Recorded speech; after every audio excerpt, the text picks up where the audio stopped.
Well, we are still backstage at the Showbox Soto, and now we are with Ric Ocasek. And it's so great to meet you. Thank you. I'm such a big fan.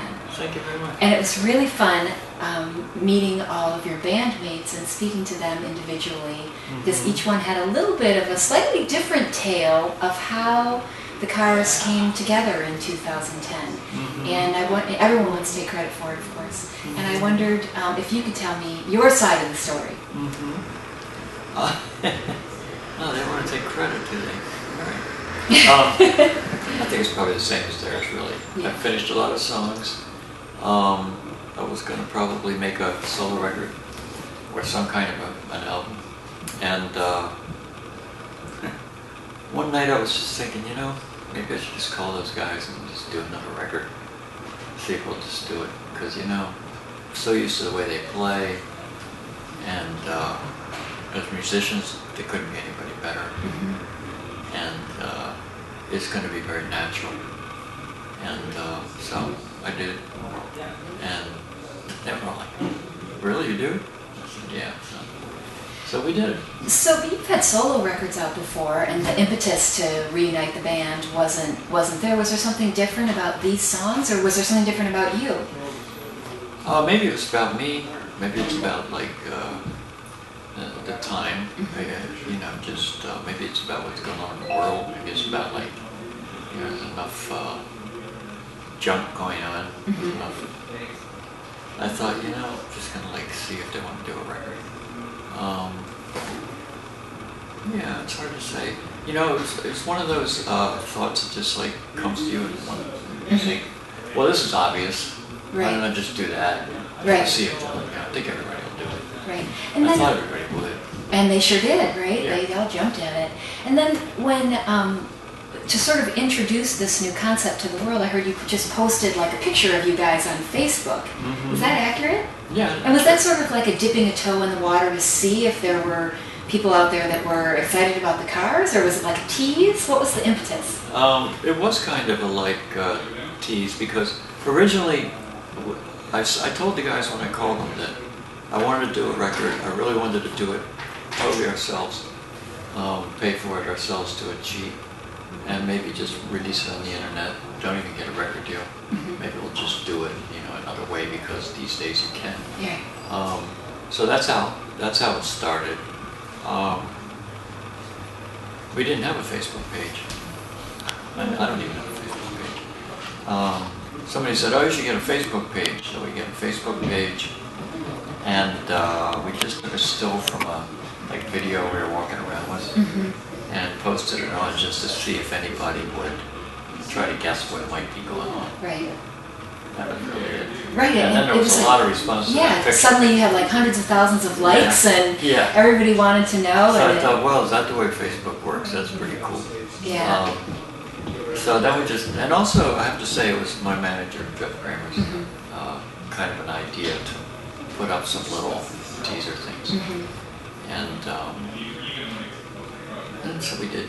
And that was kind of fun. Yeah. And now you guys haven't, when you were, how do we even refer to it? Like the Mach 1 of the Cars? And I don't mean to make a Cars reference, I really didn't, but you know, the sort of, the early Cars, you didn't play live a lot. No, we did. You mean the Cars from the old days? Yeah.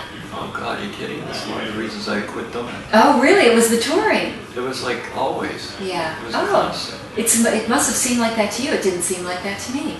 Well, that's because, you know, 3 weeks is long to me. Right, right. So, no, but actually, yeah, the first couple tours were 8 months. We'd be like making a record for months. We'd be in Europe for months. Right. Everything was for like ever. Yeah. And me being a songwriter, I kind of wanted to write songs all the time. Right. And the road just wasn't conducive for that? You know, I've been on the road since I was 18. Yeah. It's like, it gets like after a while, it's just you know, I felt more like really a songwriter and a person that knows his way around the studio. Right. Technically, and the performing was something I even did before the Cars, during the Cars, and to me it was the entertainment aspect of it was never my favorite. Right. Right. You know? But here you That's are why we back had again band, with this. you know, he could be in the front, Right. he could be in the back, you know. Right. It's like just the entertainment part. Yeah. I think there's some great entertainers, but I'm not one. And yet tonight you're going to do a big, rabid, sold-out show. You seem very chill right now. Do you have jitters? Are you more annoyed about having to play live? Or? No, I'm not annoyed nor jittered. You feel totally comfortable. You're ready. Yeah, I'm totally Good. ready. I can play my own songs pretty well. Good. And this tour will be shorter so that you don't have to spend that long period of time away from family. From home. And all that stuff. And family. Because I went through a couple of families during that time, and that was seriously. Yeah, no. And that's like another whole world. It's like you can just drop families along the way, Yeah. You can not see your kids grow up. Right. I mean, this is another side of the story. Young bands who are playing out live for the first time, and even myself, to see the world and to travel everywhere and play in every country and every city is phenomenal. Right. It's phenomenal for about 3 years. Right. And then it's like you're a sales guy. Right. You're on a plane every day. You're going to some thing you have to go to. You're going to repeat the same story. And you don't ever get to see those cities, just the inside of a radio station or a concert venue. And the hotel after 10. Yeah. Which really, if you're hungry, you just eat pennies. Right. So it's like, it's not as glamorous as it seems. It's glamorous when you're climbing up. Yeah. When you're climbing, it's really glamorous. It's really fun. I guess if you happen to get there, which probably the cards might have, then it's kind of like redundant. Right. And to me. Right. Some people, like for instance Greg and Elliot, I'm sure they could live on the road. Mm-hmm. And a lot of bands and a lot of people I know that their livelihood is really performing, and that's what they spend their time doing. Right. They're gonna love it. Right. But me, I'd rather really be in the studio, making albums for other people, making them for myself, and specifically writing songs. Well, thank you so much for taking the time to talk with us today. It was My really pleasure. nice to meet you, get the correct pronunciation on your name. I'm really glad we have that clarified for everyone.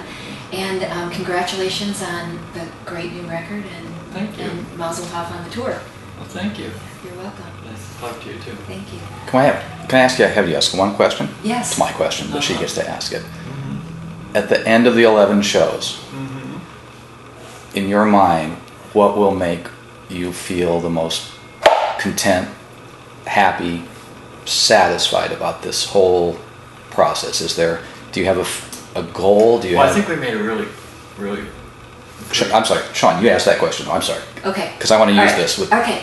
All right. So one last question. At the end of these 11 shows, how are you going to gauge your success, happiness? What's the measure?